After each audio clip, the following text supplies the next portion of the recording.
He just wanted to dodge the paparazzi. She was just sitting there having a coffee.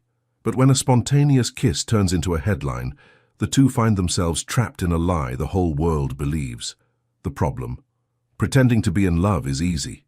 Convincing their hearts it's all just an act. That's the hard part. The late afternoon sun cast long shadows across the cobblestone streets of Charleston's historic district, painting the antebellum buildings in shades of gold and amber. Nathan Prescott stepped out of the International Tech Conference building, his jaw already clenched in anticipation of what awaited him beyond those glass doors. "Mr. Prescott! Nathan! Over here!" The cacophony hit him like a wall of sound. Camera flashes exploded in rapid succession, creating a strobing effect that would have disoriented a lesser man. But Nathan had learned to navigate this particular minefield with the precision of a military strategist. Keep moving. Don't stop. Never let them see you sweat. "Is it true your cybersecurity app is being acquired by the government?" shouted one reporter, shoving a microphone toward his face. "What about the rumors of a hostile takeover?" called another. Nathan's security detail formed a protective barrier around him, but the photographers were relentless, their long lenses tracking his every movement like heat-seeking missiles. At 37, he'd built an empire from lines of code and late-night coffee runs, but success came with a price he was still learning to pay. His thoughts drifted, as they often did during these media circuses, to the irony of his situation. He'd created an app designed to protect people's digital privacy, yet he couldn't walk down the street without having his own privacy invaded by strangers with cameras. "Mr. Prescott, can you comment on the leaked documents suggesting—" "No comment," Nathan said firmly, his voice carrying the authority that had made him a legend in boardrooms across 3 continents.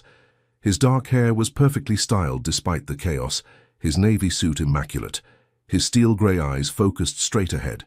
Everything about his appearance was calculated to project control and competence. If this story is touching your heart, show your support. Leave a like, subscribe to the channel, and share it with your friends. Every action helps us keep bringing you new stories full of emotion. But inside, he was tired. Bone-deep, soul-weary tired of being a public commodity. As he pushed through the crowd, something caught his peripheral vision, a flash of auburn hair, a soft laugh that somehow managed to pierce through the din of aggressive questioning. He turned his head slightly and saw her. She was sitting on the weathered stone steps of Magnolia's Coffee House, a historic building that had been serving Charleston's caffeine addicts since before the Civil War. Her legs were crossed casually, a tablet balanced on her lap, completely absorbed in whatever she was working on. The golden hour light caught the copper highlights in her hair, and when she smiled at something on her screen, dimples appeared in her cheeks. For a moment, Nathan forgot about the cameras. She was beautiful, yes, but it was more than that. There was something magnetic about her complete obliviousness to the chaos happening just 50 feet away. While he was being hunted by photographers, she existed in a bubble of peaceful concentration, as if the rest of the world had simply agreed to leave her alone. An idea formed in his mind. Reckless, impulsive, completely unlike him, but desperate times called for desperate measures. "Excuse me," he muttered to his security team. And before anyone could protest, Nathan Prescott did something he hadn't done in over a decade. He acted on pure instinct. The woman looked up just as he approached, her green eyes widening in surprise. She had freckles scattered across her nose, he noticed, and her mouth formed a perfect O of confusion. "I'm sorry," Nathan said quickly, "but I need your help." What?" Without giving her time to process, without asking permission, without any of the careful planning that usually governed his life, Nathan cupped her face in his hands and kissed her. The world exploded, not just from the camera flashes that immediately intensified, but from the shock of contact. Her lips were soft and warm, tasting faintly of cinnamon and surprise. For a split second, she went rigid with shock, her tablet clattering to the stone steps. Then, incredibly, impossibly, she kissed him back. Her hands came up to grip his lapels, and Nathan felt something he hadn't experienced in years, the complete and utter loss of control. This was supposed to be a performance, a strategic move to confuse the paparazzi. Instead, it felt like drowning in the best possible way. When they finally broke apart, both breathing hard, Nathan found himself staring into the most remarkable pair of green eyes he'd ever seen. They sparkled with intelligence, confusion, and something that might have been anger. "What?" she said slowly, her voice carrying a distinct southern accent with sharp edges. "In the hell do you think you're doing?" Behind them, Nathan could hear the photographers going wild, shouting questions and adjustments for better angles. His plan had worked. They were definitely distracted now.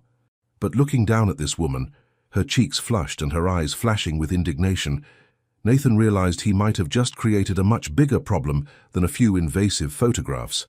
"I can explain," he said, though he wasn't entirely sure how. She stood up, smoothing down her floral sundress with hands that trembled slightly.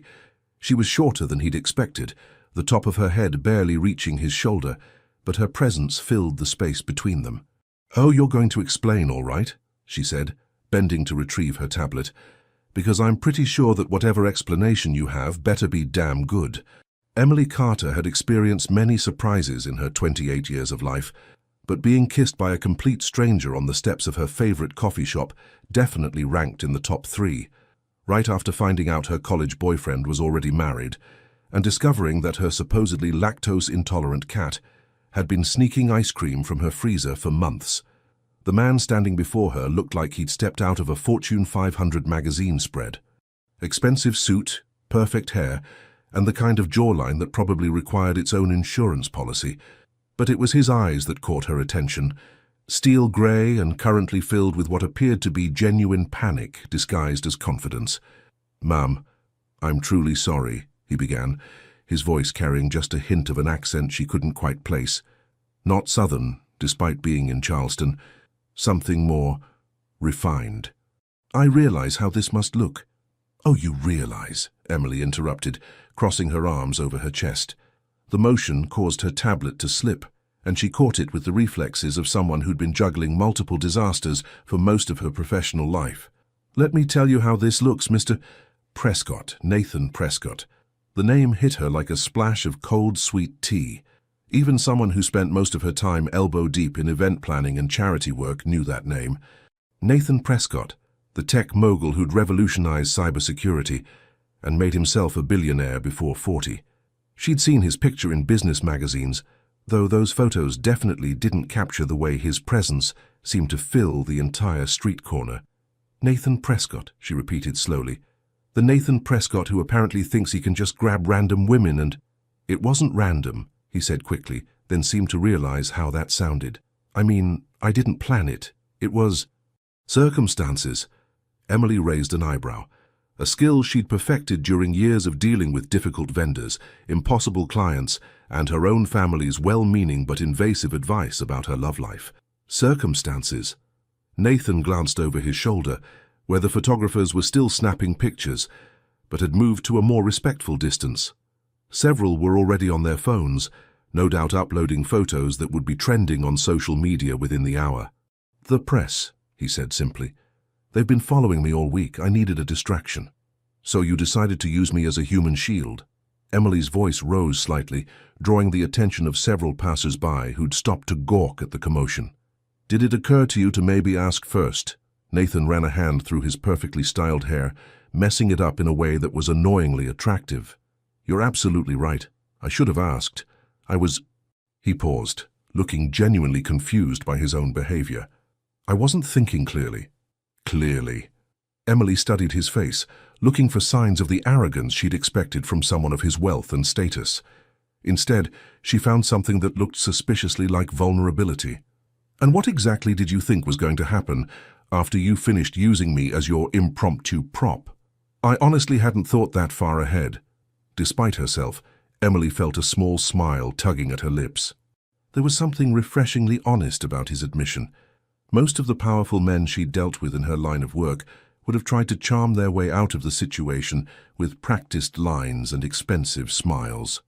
"Well," she said, tucking a strand of auburn hair behind her ear, "that's probably the most honest thing a man has said to me in months." Nathan's shoulders relaxed slightly. "I really am sorry. Is there anything I can do to make this right?" Emily considered the question, her mind automatically shifting into problem-solving mode. As a cultural event planner, she'd learned to see opportunities in the most unexpected situations, and this situation, while definitely unexpected, might just be the break she'd been hoping for. Actually, she said slowly, there might be.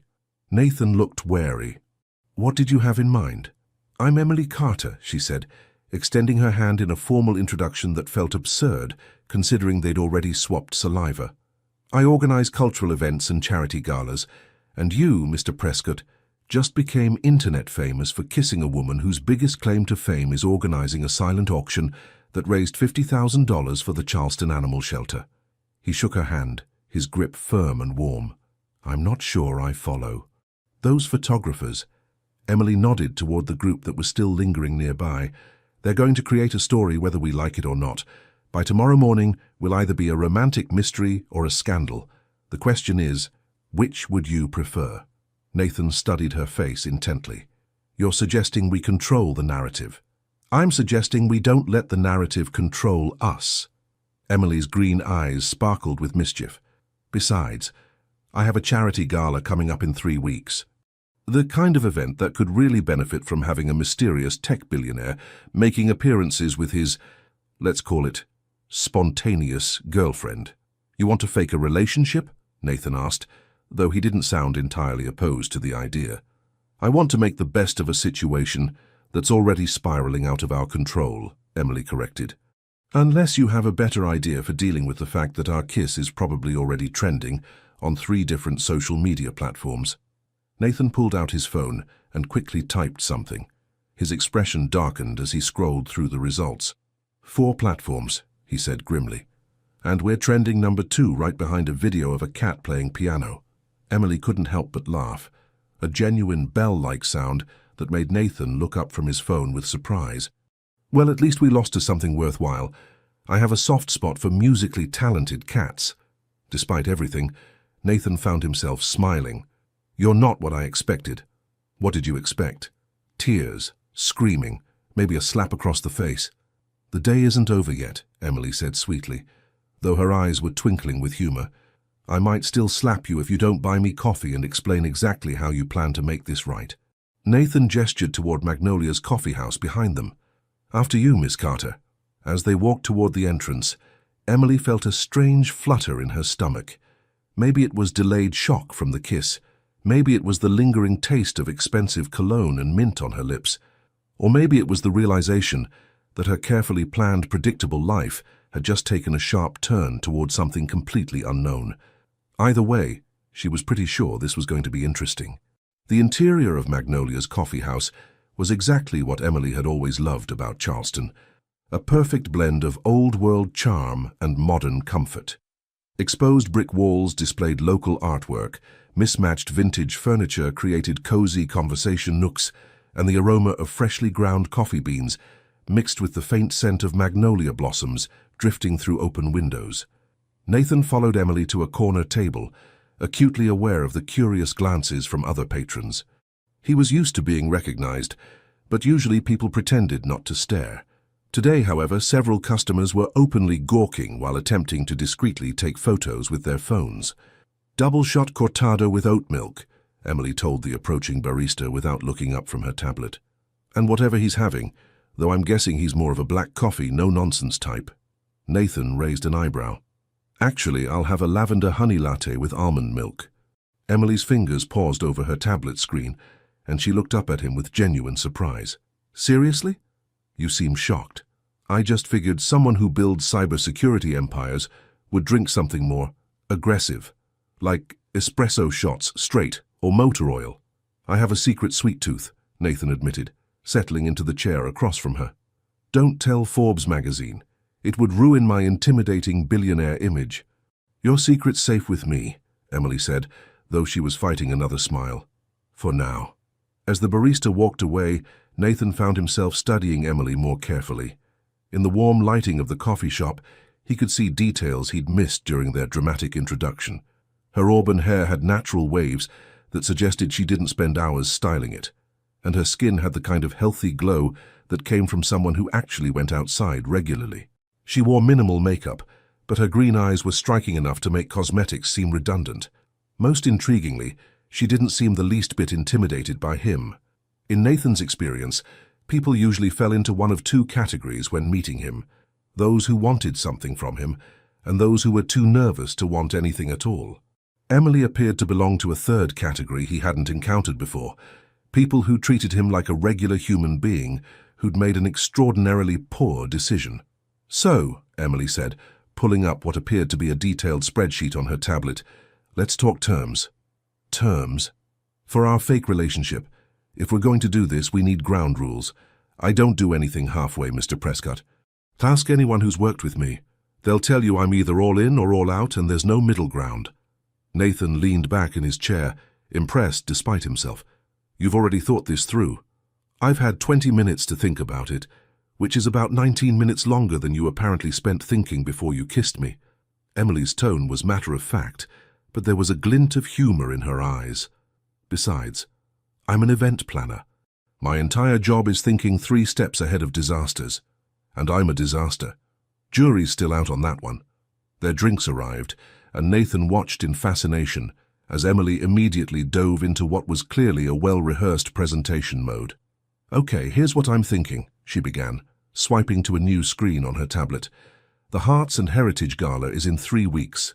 It's the biggest fundraising event of the year for the Charleston Cultural Foundation, and we're expecting about 400 guests. The proceeds go toward preserving historic buildings and supporting local artists." Nathan sipped his latte, which was admittedly excellent, and waited for her to continue. "Now, we've already secured most of our sponsors, but there are a few bigger fish we've been trying to land. The kind of corporate sponsors who might be more interested if they knew a certain tech mogul was personally invested in the cause." "Ah," Nathan said, understanding dawning. "You want to use my presence to attract bigger donations." "I want to use the situation we're already in to benefit something worthwhile," Emily corrected. "The media attention is going to happen whether we like it or not. We might as well direct it towards something that could actually help people." Nathan found himself nodding. "That's actually quite brilliant. Don't sound so surprised I didn't get where I am by being decorative." Emily's voice carried a slight edge, and Nathan realized he'd touched on something sensitive. "I didn't mean—" "Relax," Emily said, waving a hand dismissively. "I'm just used to people underestimating me. Occupational hazard of being young, female, and working in the South. People tend to assume I'm someone's assistant, or that I got my job because I look good in cocktail dresses." "Do you? Look good in cocktail dresses, I mean." The question slipped out before Nathan could stop himself, and he immediately felt heat rise in his cheeks. Emily stared at him for a moment, then burst into laughter. "Did Nathan Prescott just flirt with me?" she asked, her eyes dancing with amusement. I was just—" Nathan stopped, took a breath, and tried again. "Yes, apparently I did, and now I'm blushing like a teenager." "It's actually kind of adorable," Emily said, and Nathan wasn't sure if she was teasing him or being serious. Most billionaires I've met have had their ability to blush surgically removed. "How many billionaires have you met?" "Including you." "1." Emily grinned. "But I've seen them on TV, and they all look like they were assembled in the same factory that makes Ken dolls." Nathan laughed, a genuine surprised sound that made several nearby customers turn to look.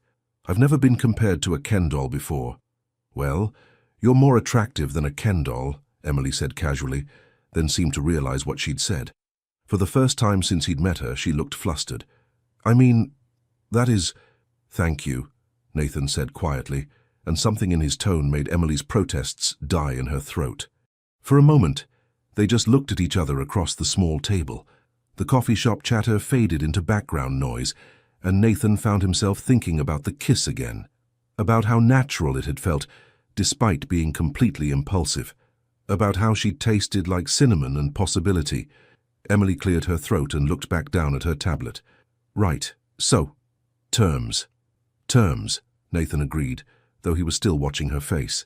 3 weeks, Emily said, her professional mask sliding back into place. "From now until the gala. You attend a few events with me, we let people see us together, and we both benefit from the media attention. After the gala, we have a very public but amicable breakup." "What kind of events?" "Nothing too demanding. Maybe a gallery opening, a charity lunch, the occasional coffee date where photographers might happen to be around." Emily's fingers moved efficiently across her tablet screen. "I'll handle all the logistics. You just need to show up and look besotted." Besotted? Smitten? Infatuated? Head over heels? Emily looked up at him with a challenging expression. Think you can manage that? Nathan considered the question seriously. Looking at Emily, really looking at her, he was beginning to think that acting besotted might not require much acting at all, which was a complication he definitely hadn't anticipated. I think I can manage, he said finally. Good. Emily made a note on her tablet. One more thing. This stays strictly professional.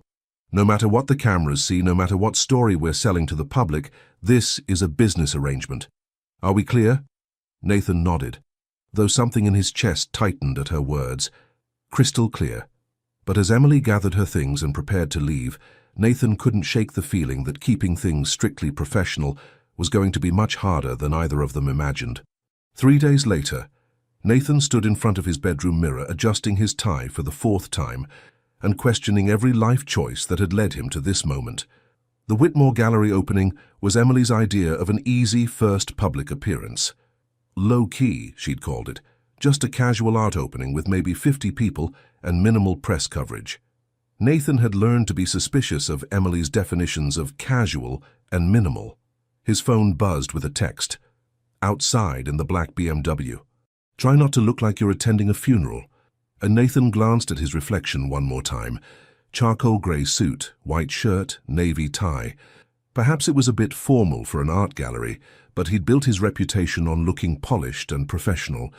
The idea of dressing down felt foreign, like showing up to a board meeting in pajamas. He grabbed his keys and headed downstairs, stepping out of his downtown penthouse into the humid Charleston evening. The black BMW was indeed waiting at the curb, and through the windshield, he could see Emily checking something on her phone. Nathan slid into the passenger seat and immediately felt underdressed. Emily was wearing a flowing emerald dress that brought out her eyes, paired with delicate gold jewelry and strappy sandals that somehow managed to look both elegant and effortless. Her hair was swept to one side, revealing the graceful line of her neck, and she smelled like jasmine and vanilla. You clean up nice, she said, without looking up from her phone, then paused and actually looked at him. Although you might want to loosen that tie a fraction, you look like you're about to negotiate a hostile takeover, not enjoy an evening of local art. I don't really do casual, Nathan admitted, reaching up to adjust his tie. I noticed. Emily put her phone away and shifted the car into drive. Lucky for you, I'm an excellent teacher. As they drove through Charleston's historic district, Emily kept up a steady stream of commentary about the artists they'd be meeting, the gallery owner's quirks, and the kind of small talk that would be expected of them as a couple. Mrs. Whitmore will definitely ask how we met, Emily said, navigating around a horse-drawn carriage full of tourists. I'm thinking we stick as close to the truth as possible. You kissed me outside Magnolia's. It was unexpected but wonderful, and we've been inseparable ever since. Inseparable, Nathan repeated. That's quite a word. Would you prefer magnetically attracted, utterly devoted, sickeningly in love? Nathan felt something twist in his stomach at the casual way she threw around words like love, even in jest. Inseparable works fine. Good. Oh, and Nathan? Emily glanced at him as they stopped at a red light. Tonight, I need you to touch me. Nathan's brain short-circuited for a moment. I'm sorry, what? Not like that, Emily said, laughing at his expression. I mean the kind of casual touching couples do without thinking about it. Hand on my back, fingers brushing when you hand me a glass of wine, that sort of thing. People notice when couples avoid physical contact. Right, Nathan said, though the idea of touching Emily casually seemed anything but casual to him. I can do that. Can you? Because you've been sitting in that seat like I might bite you if you get too close. Nathan looked down and realized he was indeed pressed against the passenger door, as if trying to maximize the distance between them. He forced himself to relax, settling more naturally in his seat. Better, Emily said approvingly. Although, if you're going to be my devoted boyfriend, you might need to work on looking like you actually enjoy my company. I do enjoy your company, Nathan said, then caught himself. I mean, for the purposes of this arrangement, I find your company adequate. Emily shot him a sideways look. Adequate? Wow. Save some romance for the rest of us, Casanova. Despite himself, Nathan laughed. I'm not very good at this. At what? Fake relationships or relationships in general? Both, apparently. Emily pulled into the gallery's parking lot and turned to face him fully. Okay, let's practice. Pretend we just arrived at our first official public appearance as a couple. What would you do? Nathan considered the question seriously. I would get out of the car and walk around to open your door. Good start, then what? Offer you my arm as we walk to the entrance. And while we're walking? Nathan thought about it. Ask if you're comfortable. Make sure you're not cold. Nathan, Emily said gently, you're thinking like a bodyguard, not a boyfriend. What would you do if you were genuinely crazy about someone and wanted everyone to know it? The question hit Nathan unexpectedly hard. When was the last time he'd been genuinely crazy about someone? College, maybe. Before his company took off, before his life became a series of calculated moves and strategic decisions. I honestly don't remember, he said quietly. Something in Emily's expression softened. Then let's figure it out together. She got out of the car before he could respond, but Nathan quickly followed, catching up with her near the gallery entrance.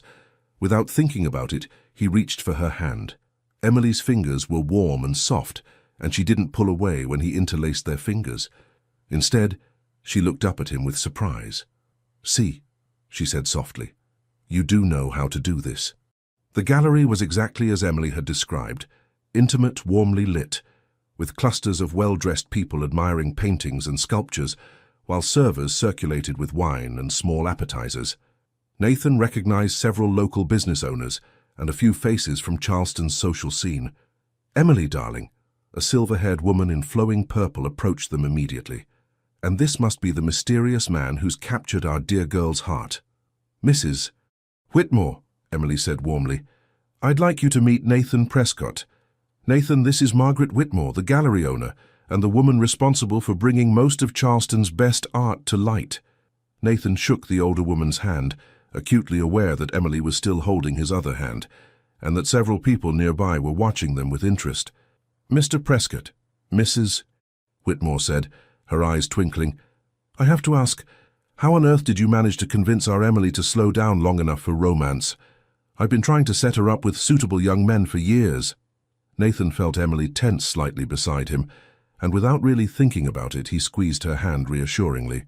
Actually, he said, looking down at Emily with what he hoped was an appropriately besotted expression, I think she's the one who convinced me. I took one look at her and forgot every logical reason why I should take things slow. Emily's eyes widened slightly at his words, and Nathan realized he'd spoken with more honesty than he'd intended. Mrs. Whitmore, however, looked delighted. Oh my, she said, pressing a hand to her chest. That's exactly what we all hope to hear. Now you two must try the wine. It's from a local vineyard, and I think you'll find it has quite a romantic story. As Mrs.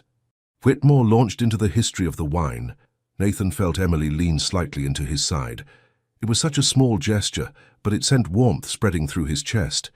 Maybe this pretending thing wouldn't be so difficult after all.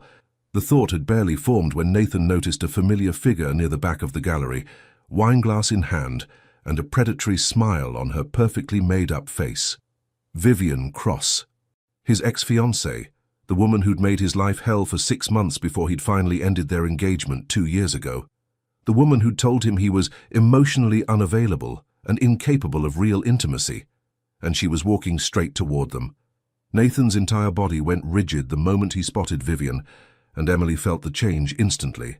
His hand tightened around hers, his jaw clenched, and his breathing shifted to something that reminded her of a predator preparing for an attack. Nathan, she murmured, following his gaze across the gallery. What's wrong? Before he could answer, a woman approached them with the kind of confident stride that suggested she owned whatever room she entered. She was stunning in an intimidating way, tall, blonde, with the kind of surgical perfection that screamed expensive maintenance and daddy's credit card. Her red dress probably cost more than Emily made in a month, and her smile had all the warmth of a barracuda. Nathan, the woman purred, completely ignoring Emily's existence. What a delightful surprise. I had no idea you'd developed an interest in local art. Vivian. Nathan's voice was flat, professional, completely devoid of the warmth Emily had been growing accustomed to. I didn't realize you were still in Charleston. Oh, I'm full of surprises these days. Vivian's eyes finally shifted to Emily, scanning her from head to toe with the kind of assessment usually reserved for livestock auctions.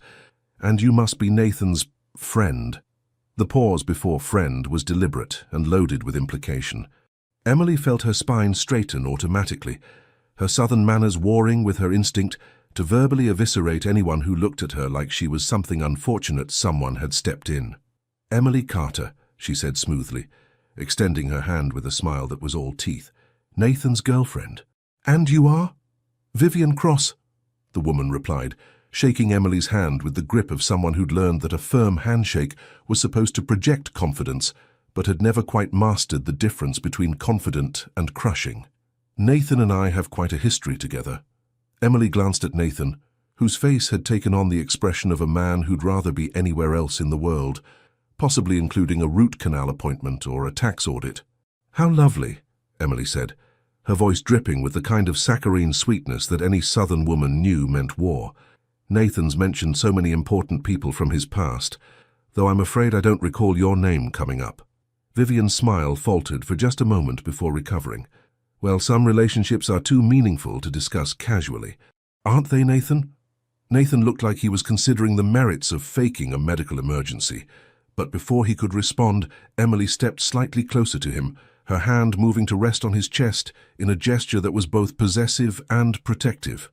"Oh, I completely understand," Emily said, her drawl becoming more pronounced as her temper rose. "Some experiences are so forgettable that they hardly seem worth mentioning." The direct hit landed perfectly. Vivian's cheeks flushed, and her grip tightened on her wine glass. "Forgettable?" Vivian's laugh was sharp. "That's rich, coming from someone who's clearly Nathan's latest charity case." Emily felt Nathan go absolutely still beside her, and she realized that whatever history these two shared, it had left some serious battle scars. The protective instinct that kicked in surprised her with its intensity. "Charity case?" Emily repeated, tilting her head with false confusion. "How interesting. Here I thought I was just a woman who appreciates quality." She looked up at Nathan with genuine affection shining in her eyes. "Apparently, I have excellent taste." "How sweet," Vivian said, her voice dripping with venom. "Young love is always so optimistic. Nathan, darling, do you remember what you used to say about women who mistake temporary infatuation for lasting connection?" Nathan's hand moved to Emily's back, and she could feel the tension radiating through his palm. "I remember a lot of things, Vivian, including why some connections are better left in the past." "Oh, but the past has such a way of informing the future, doesn't it?" Vivian's smile turned predatory. "Tell me, Emily, has Nathan shared his views on marriage yet? His thoughts on emotional commitment? Or are you still in that blissful honeymoon phase where you think you can change him?" Emily felt something cold settle in her stomach. This wasn't just petty jealousy. This was targeted psychological warfare. Whatever had happened between Nathan and this woman, it had been ugly. "You know what I've learned?" Emily said, her voice calm despite the fury building in her chest. "People who spend their time trying to poison new relationships usually do so because they can't stand seeing someone else succeed where they failed." Vivian's composure cracked. "Failed? Sweetheart, I didn't fail. I escaped. And you would too if you knew what was good for you." "That's enough." Nathan's voice cut through the tension like a blade. "Vivian, you need to leave. Now." "Or what?" Vivian challenged. "You'll have security remove me? Create a scene at Margaret's lovely gallery? That wouldn't be very good for your image, would it?" Emily watched the exchange with growing understanding. This woman knew exactly which buttons to push, exactly how to make Nathan feel trapped and powerless. It was masterfully cruel and completely unacceptable. "You're absolutely right," Emily said brightly, causing both Nathan and Vivian to look at her in surprise. "A scene would be terrible for everyone involved, which is why I'm sure you'll want to make a graceful exit before anyone notices how uncomfortable you're making the other guests." "Excuse me?" Emily's smile never wavered, but her voice dropped to a whisper that somehow managed to be more threatening than shouting. "Look around, sweetheart.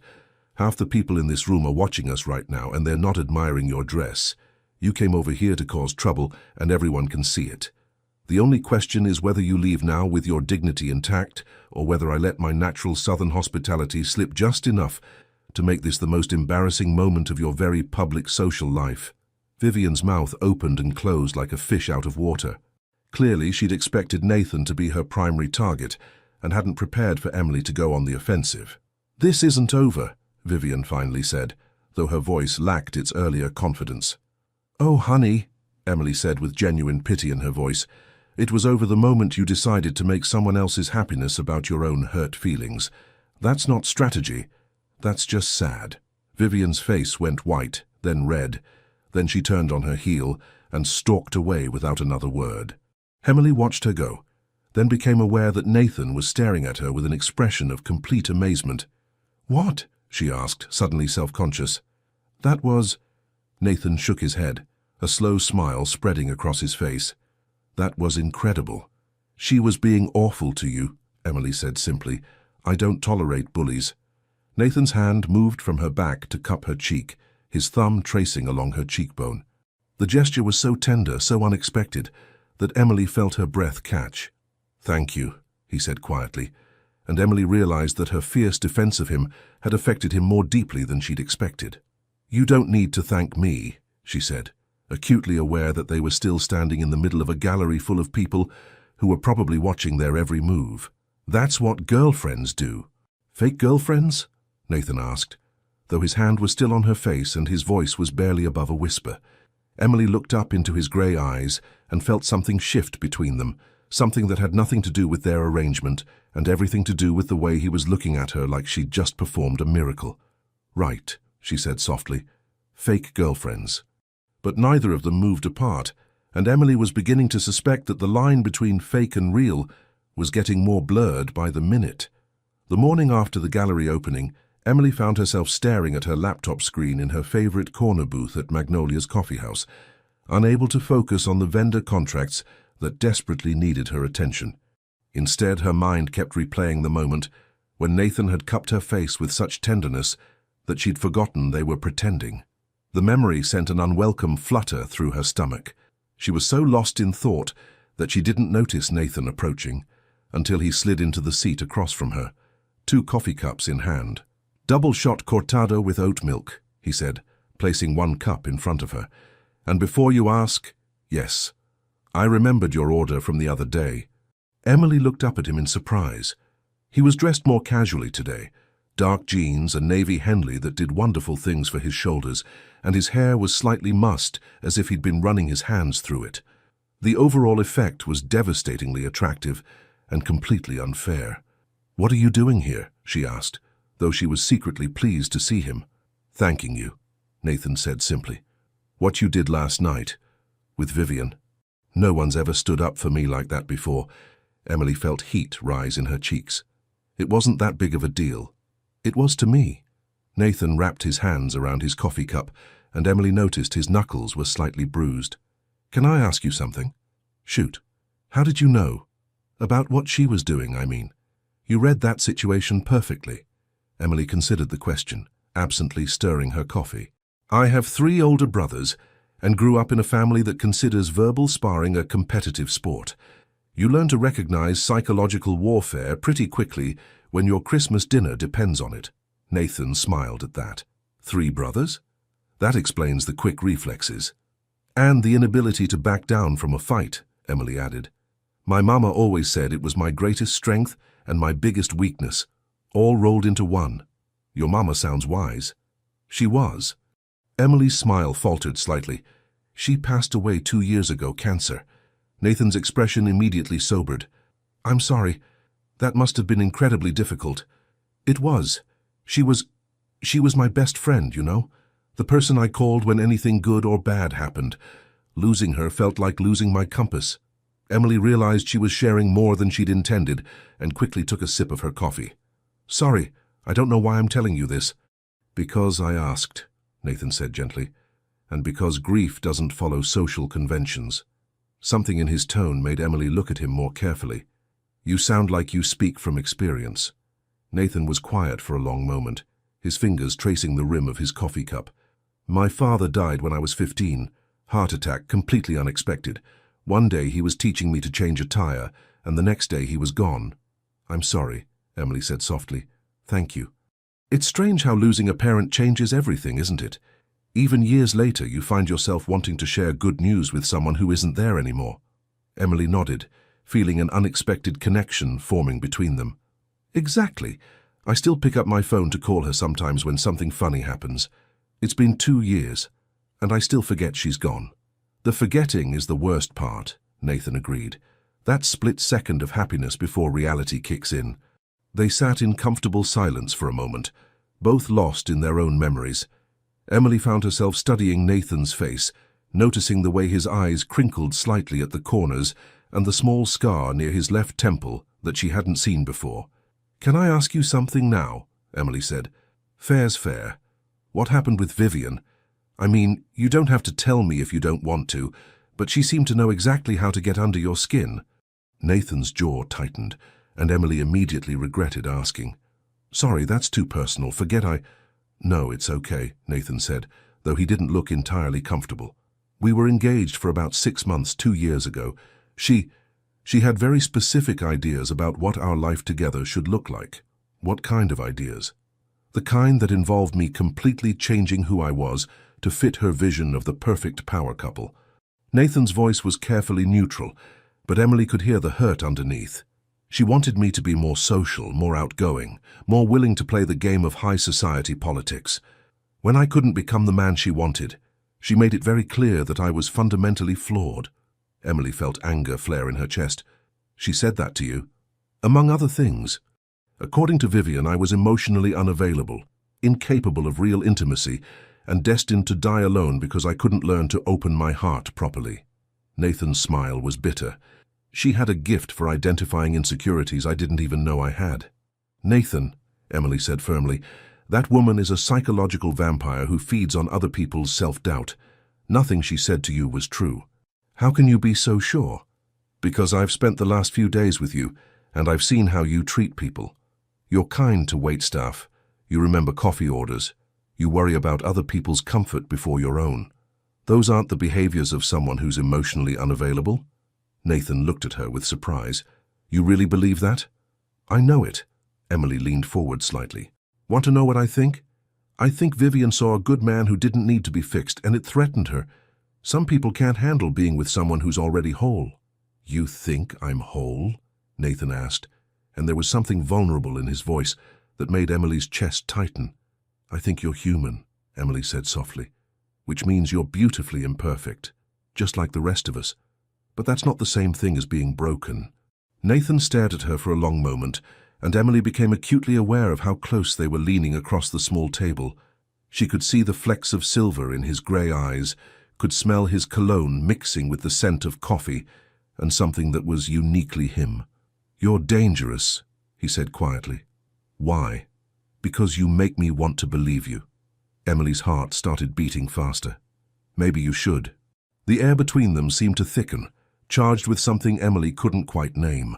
She found herself thinking about the way he'd touched her face the night before, about how natural it had felt to defend him, about how this conversation felt more intimate than any first date she'd ever been on, which was ridiculous, because this wasn't even a real date. It was just coffee between two people pretending to be in love. The reminder hit her like cold water. "We should probably talk about our next public appearance," Emily said, pulling back slightly and reaching for her tablet.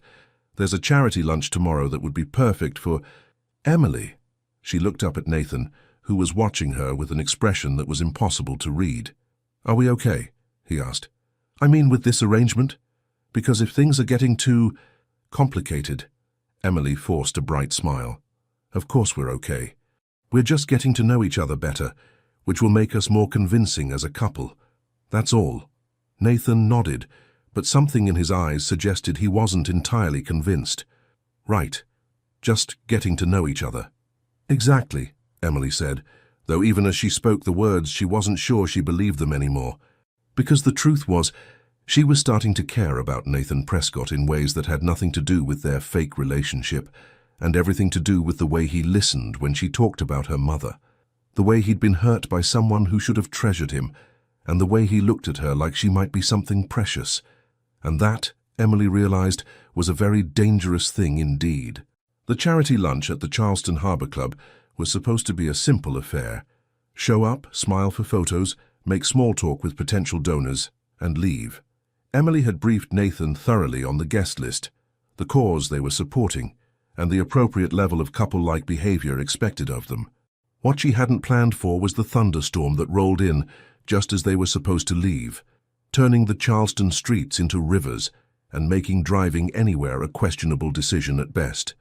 "The weather service is saying it could last for hours," Nathan said, checking his phone from Emily's couch. He'd picked her up at her apartment, and they'd been waiting for a break in the storm for the past 30 minutes. "Maybe we should reschedule." Emily looked out her living room window at the sheets of rain battering the glass. "I hate to cancel last minute, but you're probably right. Nobody's going to want to venture out in this weather anyway." She texted the event coordinator, while Nathan wandered around her apartment, and Emily found herself seeing her space through his eyes. It was nothing like what she imagined his penthouse looked like. Cozy where his was probably sleek, colorful where his was likely minimalist, filled with personal touches that spoke of a life fully lived rather than carefully curated. "This is nice," Nathan said, pausing in front of a gallery wall covered with photographs. "Did you take these?" "Some of them. Others are from friends, family, travels." Emily joined him, pointing to a black and white photo of an elderly man playing guitar on a street corner. "That one's from my trip to New Orleans last year. He was playing the most beautiful blues music, and when I dropped money in his case, he winked at me and played Georgia on My Mind." "You have a good eye," Nathan said, studying another photo, this one of children playing in a fountain with pure joy on their faces. "These aren't just pictures. They're stories." Emily felt warmth spread through her chest at his observation. "That's exactly what I try to capture, the moments that matter, even if they seem ordinary." Nathan moved to the next photo, and Emily held her breath. It was one of her favorites, her mother in the hospital during her final weeks, laughing at something Emily's brother had said. She was thin and pale, but her eyes were bright with love and mischief. "She's beautiful," Nathan said softly. "You look just like her." "She would have liked you," Emily said, the words slipping out before she could stop them. Nathan turned to look at her with surprise. "What makes you say that?" Emily considered the question seriously. She always said the measure of a person was how they treated people who couldn't do anything for them. "You've been nothing but kind to every server, every doorman, every person we've encountered." She would have appreciated that. "Even though I'm a billionaire tech mogul with trust issues and an ex-fiancé who thinks I'm emotionally unavailable," Emily laughed. Especially then, she had a soft spot for wounded hearts and complicated men, said they usually loved the deepest once they figured out how. Nathan was quiet for a moment, his eyes searching her face. "And what do you think?" The question hung in the air between them, loaded with implications Emily wasn't sure she was ready to explore. Before she could answer, a massive crack of thunder shook the building and the lights flickered. "Please tell me you have candles," Nathan said, as the apartment plunged into darkness. "Kitchen drawer next to the stove," Emily called, feeling her way along the wall. "There's a lighter in there too." She heard Nathan moving around in the kitchen, followed by the soft scratch of a lighter. Gradually, warm candlelight began to fill the space, and Emily found herself in her living room watching Nathan Prescott, billionaire, tech mogul, most eligible bachelor in 3 states, lighting candles in her kitchen like it was the most natural thing in the world. "Well," Emily said, settling onto her couch, "this is not how I expected our afternoon to go." "Are you disappointed?" Nathan asked, joining her with 2 candles that he placed on the coffee table. Emily looked around her apartment, the candlelight dancing on the walls, the sound of rain against the windows, Nathan's presence making everything feel somehow more intimate, and realized she wasn't disappointed at all. "Actually, no," she admitted. "This is nice, peaceful." "When's the last time you had a peaceful afternoon?" Emily had to think about it. "Honestly, I can't remember. My job doesn't really allow for downtime, and when I'm not working, I'm usually planning something or worrying about something or taking care of everyone else," Nathan finished. "How did you know that?" "Because I recognize the signs. You're a fixer, Emily. You see problems and you solve them, you see people hurting and you help them, you see needs and you fill them, but who takes care of you?" The question hit her unexpectedly hard. Emily wrapped her arms around her knees, considering his words. "I take care of myself. Do you? When's the last time you did something just because it made you happy, not because it helped someone else or advanced a cause or solved a problem?" Emily opened her mouth to answer, then closed it again. Nathan was right, and they both knew it. "See," Nathan said gently, "you're so busy being everyone else's solution that you've forgotten how to just be." "And what about you?" Emily challenged. "When's the last time you did something just for fun?" Nathan considered this seriously. "Before meeting you. Probably college." "That's pathetic." "I know. We're both pathetic, apparently." They looked at each other and simultaneously burst into laughter, the kind of helpless, cathartic laughter that comes from recognizing an uncomfortable truth about yourself. "Okay," Emily said when she could breathe again. "Hypothetically, if we were going to do something just for fun right now, what would it be?" Nathan looked around the candlelit apartment, his gaze landing on Emily's vintage record player in the corner. "When's the last time you danced?" "Danced? Well, there was the annual gala last year, but that was more like swaying while making small talk with donors." "No, I mean really danced, like nobody was watching, just for the joy of it." Emily felt her cheeks warm. "I dance in my kitchen sometimes when I'm cooking, but that's just being silly." "Show me." "What?" Nathan stood up and extended his hand to her. "Show me how you dance in your kitchen when nobody's watching." "Nathan, that's ridiculous. We don't have music, and we have rain," he said, tilting his head toward the window where the storm was providing a steady rhythm. "And we have this." He walked over to her record player and examined her collection, pulling out an album with a smile. Ella Fitzgerald. Perfect. The soft, sultry tones of "The Way You Look Tonight" began to fill the apartment, and Nathan walked back to her with his hand still extended. "Come on, Emily, dance with me. Not for the cameras, not for the press, not for anyone else, just for us." Emily looked at his outstretched hand, then up at his face.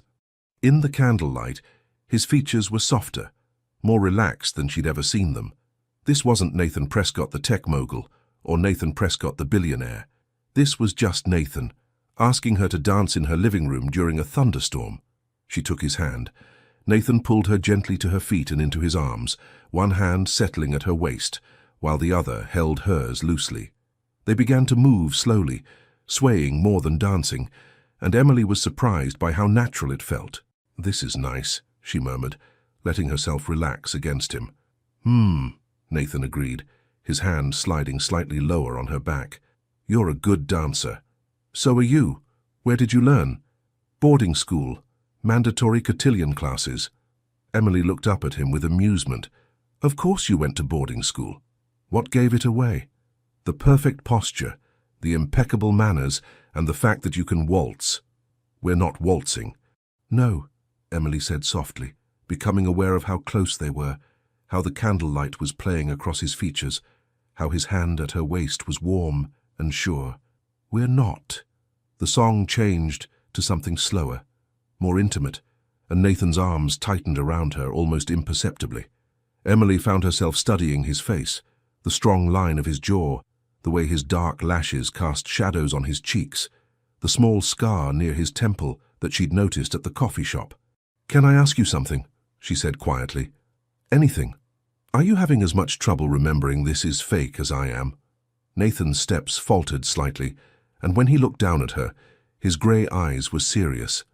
"Emily, because this doesn't feel fake," she continued, her heart hammering against her ribs. "The way you look at me, the way you touch me, the way you make me feel like I'm the only person in the room, none of it feels fake." Nathan stopped dancing entirely, his hands moving to frame her face. "It's not fake," he said quietly. "At least not for me, not anymore." Emily's breath caught as he leaned closer, his forehead resting against hers. The candlelight flickered around them. Ella Fitzgerald's voice wrapped them in warmth, and Emily realized that somewhere between their first kiss outside the coffee shop and this moment, everything had changed. "We agreed this was just business," she whispered, though she made no move to pull away. "I know," Nathan said, his thumb tracing along her cheekbone, "but I'm finding it very difficult to care about our agreement right now." Emily's eyes fluttered closed as he leaned even closer, their breath mingling in the small space between them. She could feel the warmth radiating from his body, could smell his cologne mixed with something that was uniquely him, could feel her resolve crumbling like sand. "Nathan," she breathed. "Tell me to stop," he murmured against her lips. "Tell me this is a bad idea and I'll stop." But Emily couldn't make herself say the words, because for the first time in longer than she could remember, she was doing something purely because it made her happy. And Nathan Prescott, holding her close in her candlelit living room, looking at her like she was something precious, definitely made her happy. So instead of telling him to stop, she rose up on her toes and kissed him. Emily woke up the next morning with sunlight streaming through her bedroom windows and the distinct feeling that her life had fundamentally shifted while she slept. The storm had passed, leaving Charleston sparkling clean and impossibly green, but the memory of dancing with Nathan in candlelight felt more vivid than the bright morning outside. She touched her lips, still able to feel the phantom pressure of his mouth on hers. The kiss had been everything their first impulsive encounter hadn't been: slow, deliberate, and absolutely devastating in its tenderness. When they'd finally broken apart, both breathing hard, Nathan had looked at her with such wonder that Emily had felt her heart crack open completely. Then reality had intruded in the form of Nathan's phone buzzing with emergency work calls, and he'd left with promises to call her later, and an expression that suggested he was as confused by what had happened as she was. Now, 12 hours later, Emily was staring at her reflection in the bathroom mirror and trying to figure out how to navigate a fake relationship that was becoming increasingly real. Her phone rang, interrupting her spiral of overthinking. "Emily Catherine Carter," her brother Jake's voice boomed through the speaker. "What in the Sam Hill is going on down there?" Emily winced. She'd completely forgotten that her family read gossip blogs religiously, and after the gallery opening, she and Nathan had probably made at least a few social media posts. "Good morning to you too, Jake," she said, putting the phone on speaker while she brushed her teeth. "Don't you good morning me, little sister. Mama Ruth just called me screaming about seeing pictures of you with some fancy billionaire, and now the whole family's in an uproar. Please tell me you haven't gone and fallen for some smooth-talking city slicker who's going to break your heart." Emily spit out her toothpaste and sighed. Mama Ruth was their grandmother, the family matriarch, and the woman who somehow managed to know everything about everyone, despite living in a small town in rural Georgia with questionable internet service. "It's complicated, Jake. That's what every woman says right before she makes a terrible decision involving a man who's too good-looking for his own good. I've seen the pictures, Em. This guy looks like he could buy and sell our entire town before lunch. His net worth isn't really the issue here." "Then what is the issue? Because from where I'm sitting, it looks like my baby sister is dating someone who's completely out of her league, and I'm having some big brother concerns about the whole situation." Emily closed her eyes, feeling the familiar weight of her family's protective instincts. They meant well, but sometimes their love felt suffocating. "What if I told you it started as a business arrangement?" she said carefully. "I'd say that sounds like the beginning of every romance novel Aunt Patsy has ever forced me to read, and those never end well for anybody." Despite everything, Emily laughed. "Jake, you voluntarily read Aunt Patsy's romance novels. That's not the point, and don't you dare change the subject. Are you in over your head with this guy?" Emily considered the question seriously. Was she in over her head? Absolutely. Did she care? That was becoming harder to answer. "Maybe," she admitted. "But maybe that's not such a bad thing." Jake was quiet for a moment. You know I want you to be happy, we all do. But this guy, he's not like us. He lives in a different world, with different rules, and I'm worried you're going to get hurt. What if he's worth the risk? Is he, really?" Emily thought about Nathan's gentle hands framing her face, the way he'd listened when she talked about her mother, how he'd defended her at the gallery without hesitation. She thought about his vulnerability when he'd shared his own losses, his genuine concern for her well-being, and the way he made her feel like she was the most important person in the room. "Yeah," she said softly. "I think he might be." Jake sighed heavily. "Well, then I guess we're going to have to trust your judgment. But Em, if he hurts you, there's going to be 3 Carter brothers on his doorstep faster than he can say tech mogul." "I love you too, Jake." After hanging up, Emily felt both better and worse. Her family's concerns weren't unfounded. She and Nathan did come from different worlds, and there were no guarantees about where their relationship was heading, but for the first time in her adult life, she was willing to take a risk on something that felt right instead of something that felt safe. Her phone buzzed with a text from Nathan. "Good morning. Coffee? I have some things I'd like to discuss with you." The formal tone made Emily's stomach clench. This was exactly what she'd been afraid of. that in the clear light of day Nathan would regret their kiss and want to return to their purely business arrangement. She texted back, "Magnolia's in 30 minutes. Perfect. See you there." Emily chose her outfit carefully, a simple sundress in soft blue that made her eyes look more green, paired with sandals and minimal jewelry. If Nathan was going to break her heart, she was at least going to look good while it happened. She arrived at Magnolia's first and claimed their usual corner table, ordering her cortado and Nathan's lavender honey latte out of habit. When Nathan walked through the door exactly 30 minutes after his text, Emily felt her breath catch. He was wearing dark jeans and a white button-down with the sleeves rolled up, looking casual and approachable and devastatingly handsome. But it was the expression on his face that made Emily's heart skip. He looked nervous. Nathan Prescott, billionaire tech mogul who regularly faced down corporate sharks and hostile takeovers, looked nervous about having coffee with her. "Hi," he said, sliding into the seat across from her. "Hi yourself." Emily pushed his latte across the table. "You sounded serious in your text." "Should I be worried?" Nathan wrapped his hands around his coffee cup, a gesture Emily was beginning to recognize as his nervous habit, and looked directly at her. "About last night," he began. "Nathan, if you're about to tell me it was a mistake—" "It wasn't," he said firmly, cutting her off. "That's actually what I wanted to talk to you about. Last night it was perfect. And that's the problem." Emily frowned. "I'm not following." Nathan leaned forward slightly. "Emily, when I asked you to help me with this fake relationship, I thought I could keep my feelings out of it. I thought I could spend time with you, play the part of your devoted boyfriend, and walk away at the end with my heart intact. And now? Now I'm realizing that was incredibly naive." Nathan's grey eyes were intense, searching her face. "I care about you, Emily. More than I expected to, more than is probably wise, and definitely more than our arrangement was supposed to allow for." Emily felt her heart start to pound. "What are you saying?" "I'm saying that I can't pretend anymore. I can't kiss you for the cameras and hold your hand for show and dance with you in your living room and then go home and pretend it doesn't mean anything. Because it does mean something, at least to me." Emily stared at him, hardly daring to believe what she was hearing. "Nathan, I know this complicates things," he continued, his voice urgent. "I know we had an agreement, and I know I'm changing the rules in the middle of the game, but I need you to know that whatever happens between us from here, it won't be fake. Not for me." Emily reached across the table and covered his hands with hers. "You think you're the only one whose feelings got complicated?" Nathan's eyes widened.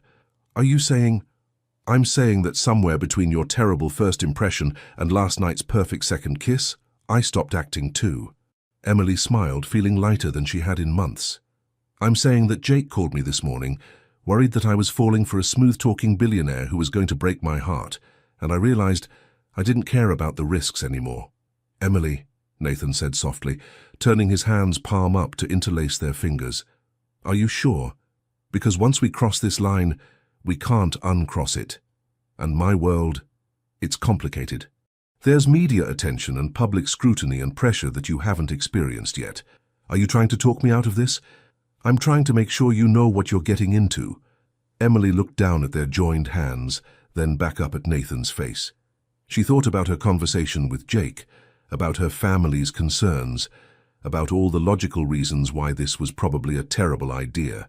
Then she thought about the way Nathan had looked at her while they danced, the tenderness in his voice when he talked about his father, the fierce protectiveness he'd shown when Vivian had tried to hurt her.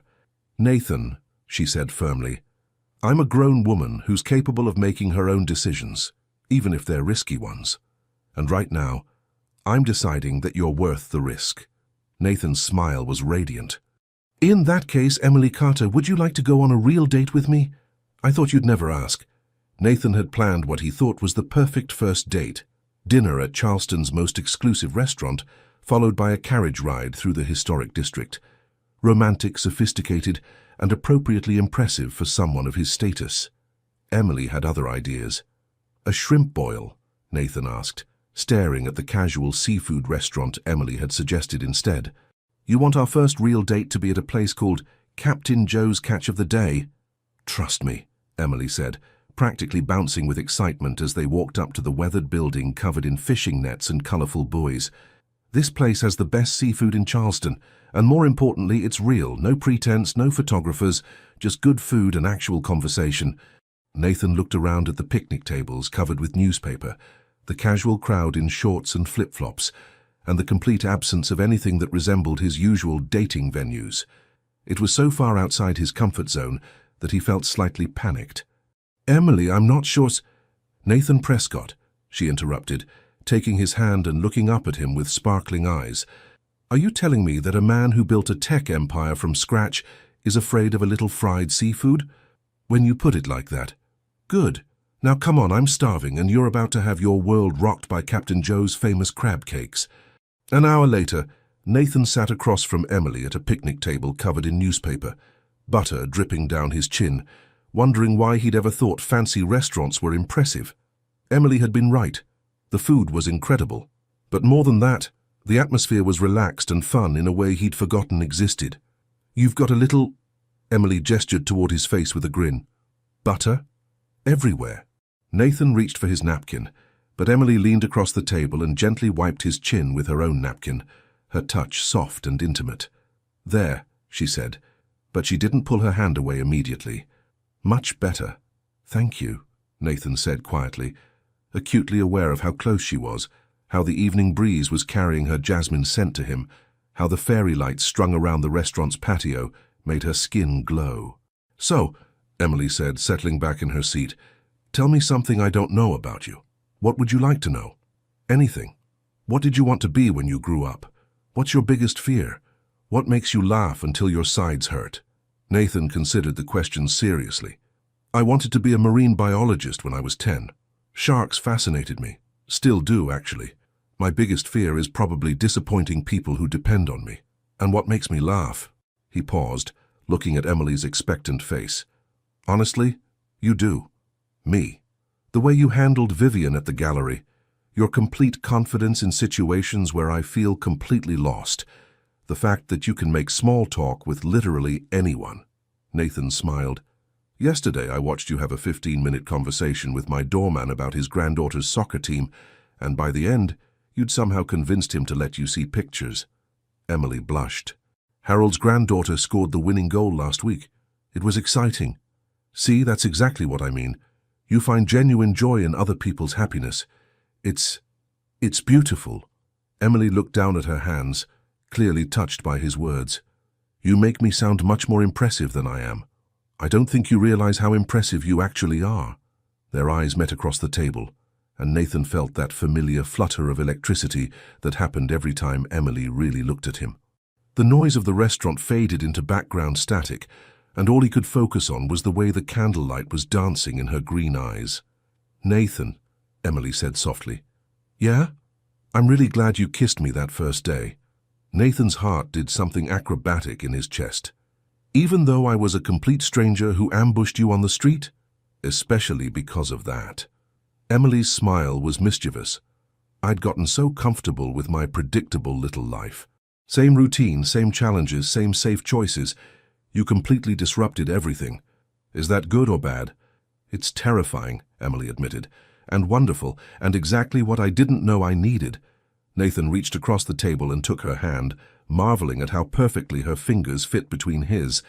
"Can I tell you something? Anything. I haven't been on a real date in over 2 years. After Vivian, I convinced myself that casual encounters were safer, that emotional distance was smart business practice. And now I'm sitting in a seafood shack with butter on my shirt, and I can't remember the last time I was this happy." Emily's smile was radiant. "Good, because this is just the beginning. Wait until you see what I have planned for dessert. Please tell me it doesn't involve more newspaper tablecloths." "Better," Emily said, standing up and tugging him toward the restaurant's exit. "Ice cream and a walk on the beach." As they strolled along the moonlit shoreline 20 minutes later, sharing a container of mint chocolate chip ice cream, Nathan reflected on how dramatically his life had changed in just a few weeks. The woman walking beside him, her sandals dangling from her free hand and her laughter mixing with the sound of waves, had turned his carefully ordered world completely upside down. And for the first time in years, that felt like exactly where he wanted to be. "Nathan, Emily said, stopping suddenly. "What is it?" She turned to face him, her expression serious. "Thank you." "For what?" "For taking a chance on this. On us. I know it's complicated and messy and probably not what either of us planned, but—" Nathan stepped closer, framing her face with his hands. "Emily, I need you to know something. Whatever this is between us, it's not complicated. It's the simplest thing in my life right now. You make everything else make sense." Emily's eyes shimmered with unshed tears. "You can't say things like that." "Why not?" "Because it makes me want to do reckless things." "Like what?" Instead of answering, Emily rose up on her toes and kissed him, soft and sweet and tasting like mint chocolate chip and possibilities. When they broke apart, Nathan rested his forehead against hers. "I'm falling for you," he whispered. "I'm already there," Emily whispered back. And as they stood there on the beach with moonlight painting silver paths on the water, Nathan realized that Emily Carter hadn't just disrupted his life, she'd completely transformed it, and he'd never been more grateful for anything in his entire existence. The morning of the Hearts and Heritage Gala, Emily woke up to 17 missed calls, 43 text messages, and the distinct feeling that the universe was testing her ability to handle catastrophic disasters with grace. "Please tell me you have good news," she said when her assistant coordinator Madison finally answered her frantic callback. "Define good," Madison said, her voice tight with stress. "Because I have news, but I'm not sure anyone would classify it as good." Emily closed her eyes and took a deep breath. "Hit me. The caterer's kitchen flooded last night. The flowers were delivered to the wrong venue. The string quartet all came down with food poisoning. And the photographer just called to say his equipment was stolen from his car." Emily felt the familiar surge of adrenaline that accompanied major event disasters. This was her element, controlled chaos that required quick thinking and creative problem-solving. She could handle this. "Okay," she said, already mentally shifting into crisis management mode. "I'll call Antonio at Magnolia Catering. He owes me a favor. Sarah's flower shop should have enough inventory to cover us if we adjust the arrangements. My friend Jake's band can fill in for the quartet, and my cousin Mark is a photographer. What about the venue decorations? Half of them were supposed to be set up this morning, but with everything else falling apart." Emily checked her clock. The gala was in 8 hours, and she had approximately 17 major crises to solve. Under normal circumstances, this would be challenging but manageable. These weren't normal circumstances. These were circumstances that included a billionaire boyfriend who was expecting to attend a flawlessly executed event that would reflect well on both of them, and Emily was beginning to panic. "Madison, I need you to coordinate the backup vendors while I handle the decorations. And please tell me the venue itself is still available and intact." "The venue's fine. It's everything else that's falling apart." After hanging up, Emily sat on her bed in her pajamas and felt the weight of everything that could go wrong pressing down on her chest. This gala was supposed to be her moment to shine, her chance to prove that her relationship with Nathan could benefit something meaningful. Instead, it was turning into a disaster that might humiliate them both. Her phone rang, and Nathan's name appeared on the screen. "Good morning, beautiful." His voice was warm and affectionate, and Emily felt tears prick her eyes at the normalcy of his greeting. "Nathan," she said, trying to keep her voice steady, "we might have a problem." "What kind of problem?" Emily filled him in on the morning's catastrophes, her voice becoming increasingly strained as she detailed each new disaster. When she finished, Nathan was quiet for a long moment. "Emily," he said finally, "you know none of this is your fault, right? But it's my responsibility. This gala is supposed to showcase the Foundation's work, and if it's a disaster, it reflects badly on everyone involved, including you." "Hey," Nathan's voice was gentle but firm. "Look at me. I know you can't actually see me, but I need you to focus on what I'm saying. Are you listening?" "Yes. This event could be a complete catastrophe, and it wouldn't change how I feel about you. You could serve sandwiches on paper plates in a community center, and I'd still be proud to stand beside you." Emily felt her throat tighten with emotion. "You don't understand. This was supposed to be perfect. This was supposed to prove that we make sense together. Emily, we don't need to prove anything to anyone. What we have is real, regardless of whether every detail of tonight goes according to plan." "But what if—" What if it's wonderful anyway? What if we focus on what we can control and let go of what we can't? Nathan paused. Besides, you're forgetting something important. What? You're Emily Carter. You've probably handled worse disasters before breakfast on a regular Tuesday. This is just another challenge, and you're exactly the person who can handle it. Emily wiped her eyes, feeling some of her panic begin to recede. Nathan was right. She'd built her career on turning potential disasters into successful events. This was just bigger and more public than usual. Okay, she said, taking a deep breath. You're right. I can fix this. We can fix this, Nathan corrected. What do you need me to do? Nathan, you don't have to... Emily, I'm not just your boyfriend for tonight. I'm your partner. Now tell me how I can help. 3 hours later, Emily stood in the middle of the transformed ballroom and marveled at what they'd accomplished. Nathan had used his connections to secure emergency catering, had personally driven across town to pick up flowers, and was currently helping Jake's band set up their equipment. You know, Madison said, appearing at Emily's elbow with a clipboard, I've never seen you work with a partner before. It's kind of amazing. Emily watched Nathan charming the elderly volunteers who were arranging centerpieces, making them laugh while efficiently solving logistical problems. Yeah, she said softly. It kind of is. Emily, Mrs. Whitmore's voice carried across the ballroom. Dear, you've outdone yourself. This is absolutely magical. Emily looked around the space they'd created together. Twinkling lights, elegant florals, and an atmosphere of warm sophistication that felt both impressive and welcoming. It wasn't the event she'd originally planned, but it was something better. It was authentic. Thank you, Mrs. Whitmore, Emily said, but I can't take all the credit. Nathan's been incredible. Oh, we can all see that, Mrs. Whitmore said, with a knowing smile. The way that man looks at you, dear, well, let's just say some of us have been waiting quite a while to see you with someone who appreciates what a treasure you are. As if summoned by their conversation, Nathan appeared at Emily's side, looking devastatingly handsome in his black tuxedo. Ladies, he said with a small bow, I hate to interrupt, but I believe I owe this beautiful woman a dance before our guests arrive. Mrs. Whitmore clasped her hands together with delight. Oh, how romantic. Go on, dear. We can handle the final preparations. Nathan led Emily to the center of the empty dance floor, where Jake's band was softly playing background music for the setup crew. As he pulled her into his arms, Emily felt the last of her morning's stress melt away. Thank you, she said, as they began to sway together. For what? For not running away when everything started falling apart. For jumping in to help. For making me remember that the most important part of tonight isn't the decorations or the catering. It's the cause we're supporting. Nathan spun her gently, then pulled her back into his arms. Emily, I need you to know something. What happened today? Watching you handle crisis after crisis with grace and creativity and determination, I've never been more attracted to anyone in my life. Emily laughed, feeling giddy with relief and affection. You find my crisis management skills attractive. I find everything about you attractive. But seeing you in your element, solving problems and taking care of everyone while staying focused on what really matters, that was something special. Even though I had a complete meltdown this morning, Nathan's hands tightened on her waist.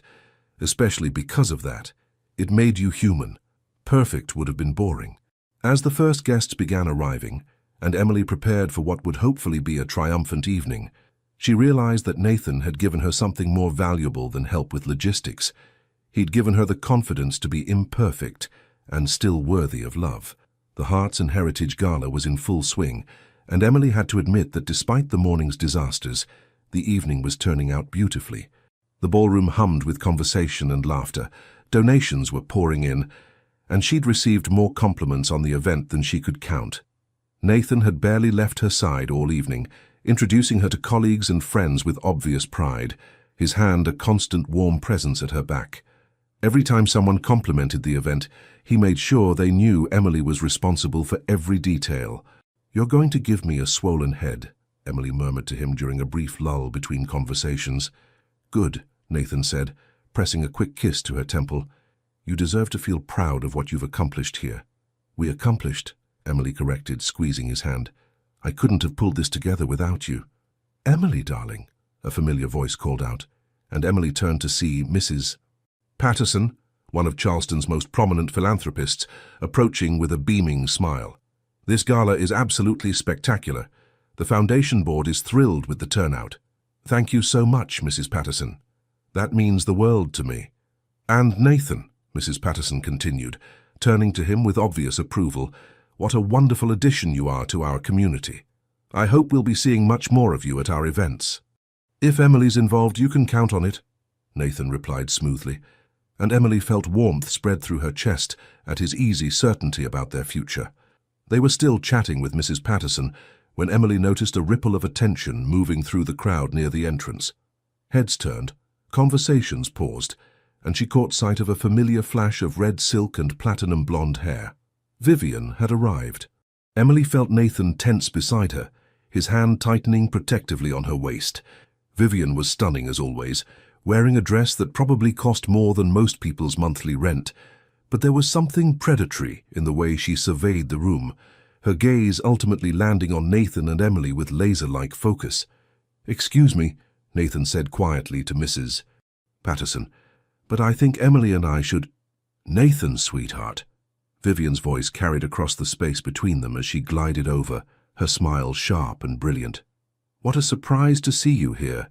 I had no idea you'd developed such an interest in local charities."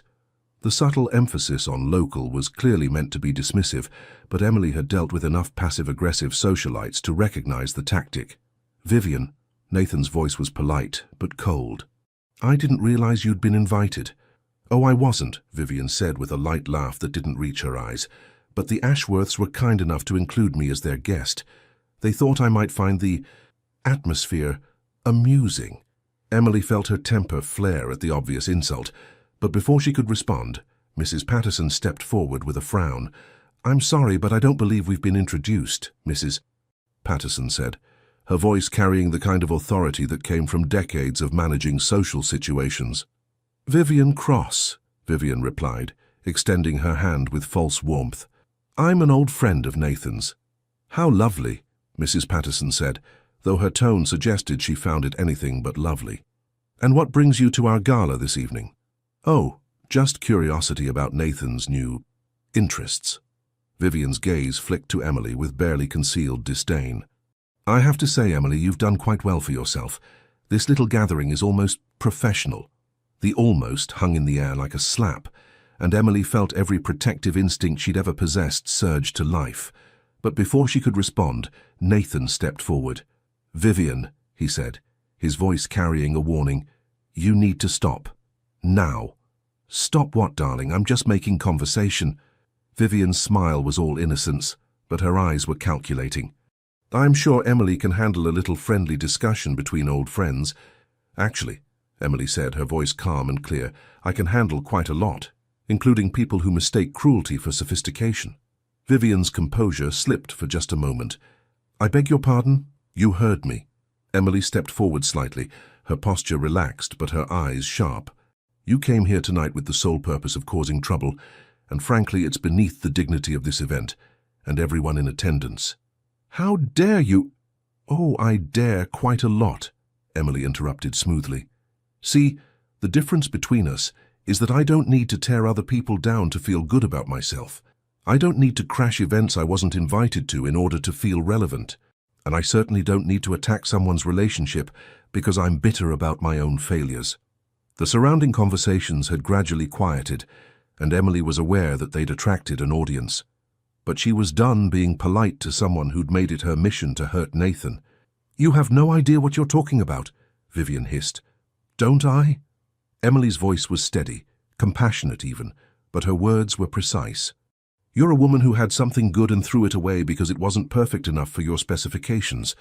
And now you can't stand seeing that same man happy with someone who appreciates him exactly as he is." Vivian's face went white, then red. "You little— Are we having a problem here?" Jake's voice cut through the tension as Emily's brother materialized at her side, all 6 feet 3 inches of protective older brother energy. He was followed by 2 more familiar figures, her other brothers who'd apparently driven down from Georgia without telling her. "Jake?" Emily stared at her brothers in shock. "What are you doing here?" "Supporting our baby sister," Jake said simply, his eyes never leaving Vivian's face. "We heard she was dating some hotshot billionaire and decided to come see for ourselves what kind of man had caught her attention." Nathan stepped forward and extended his hand to Jake. "You must be Emily's brother, Nathan Prescott. I've heard wonderful things about you." Jake studied Nathan for a moment, then shook his hand with a firm grip. "Jake Carter, and these are my brothers, Mike and Tommy. We've heard some things about you, too. All good, I hope?" "Jury's still out," Jake said with a slight smile. "But the way you just stood up for our sister earned you some points." Vivian, clearly realizing she was outnumbered and outmaneuvered, gathered what remained of her dignity. "This is ridiculous. I don't have to stand here and be insulted by—" "You're absolutely right," Emily said pleasantly. "You don't have to stand here at all. In fact, I think everyone would be much more comfortable if you didn't." For a moment, Vivian looked like she might argue further, but something in Emily's steady gaze seemed to convince her that she'd already lost this battle. "Nathan," Vivian said, making one last attempt to regain control, "when you tire of playing house with your little charity worker, you know where to find me." "No, Vivian," Nathan said quietly, his arm tightening around Emily's waist. "I really don't. And even if I did, I wouldn't be interested. I've found something real with Emily, something you could never understand or provide." Vivian's composure finally cracked completely. Without another word, she turned and stalked away, leaving a wake of uncomfortable murmurs behind her. "Well," Mrs. Patterson said after a moment, "that was certainly entertaining. Emily, dear, you handled that beautifully." As the crowd began to disperse and conversations resumed, Nathan pulled Emily aside. "Are you okay?" he asked, his hands framing her face with concern. "I'm perfect," Emily said, and meant it. "Though I could use an explanation for why my brothers are here." "That would be my fault," Nathan admitted with a sheepish smile. "I may have called Jake yesterday and told him how important tonight was to you. I thought you might like having your family here to see you succeed." Emily stared at him, her heart so full she thought it might burst. "You called my brother. I wanted them to see how amazing you are. I wanted them to be proud of you." Emily rose up on her toes and kissed him, soft and grateful and full of love. "I can't believe you did that." "Good surprise or bad surprise?" "The best surprise," Emily whispered against his lips. "The absolute best." As they rejoined the party, Emily realized that the evening had become everything she'd hoped for and more. Not because everything had gone according to plan, but because when it mattered most, she'd had Nathan beside her and her family behind her. And that, she thought, was worth more than any perfect event could ever be. Later that evening, after the last guest had departed and the cleanup crew had worked their magic, Emily found herself alone with Nathan in the empty ballroom. The fairy lights still twinkled overhead, and the remnants of what had been a magnificent evening surrounded them like evidence of a beautiful dream. "I can't believe we pulled it off," Emily said, slipping off her heels and sighing with relief as her feet touched the cool marble floor. "You pulled it off," Nathan corrected, loosening his bow tie. "I just helped with logistics. Nathan Prescott, if you don't stop downplaying your contribution to tonight, I'm going to have to hurt you." Emily turned to face him, her heart catching at how devastatingly handsome he looked in the dim lighting, his formal wear slightly disheveled, his hair messed from running his hands through it during the evening's organized chaos. "Is that a threat, Miss Carter?" "It's a promise, Mr. Prescott." Nathan's laugh was warm and genuine, the sound echoing slightly in the empty space. "Come here," he said softly, opening his arms. Emily walked into his embrace without hesitation, melting against his chest as his arms wrapped around her. They swayed together slowly, even though there was no music, just the distant sound of traffic and the whisper of air conditioning. "Thank you," Emily murmured against his shoulder. "For what this time? For calling my brothers, for standing up to Vivian, for believing in me even when I didn't believe in myself." Emily pulled back to look at him. "For making tonight perfect." "Emily," Nathan said, his voice serious, "tonight was perfect because you made it perfect. But more than that," he paused, seeming to struggle with his words, "tonight showed me something I've been trying to deny for weeks." "What's that?" Nathan's hands moved to frame her face, his thumbs tracing along her cheekbones with infinite tenderness. "I'm in love with you." Emily's breath caught. "Nathan, I know it's soon. I know it's complicated. I know we started this whole thing as a business arrangement, and I'm changing the rules again. Nathan's grey eyes were intense, vulnerable, completely honest. "But watching you tonight, seeing how you handled every crisis with grace, how you protected what mattered to you, how you stood up for us. Emily, I've never felt anything like this before." "Like what?" "Like I would do anything to make you happy. Like your success matters more to me than my own. Like coming home to you every night would be the best thing that could ever happen to me." Nathan's voice was rough with emotion.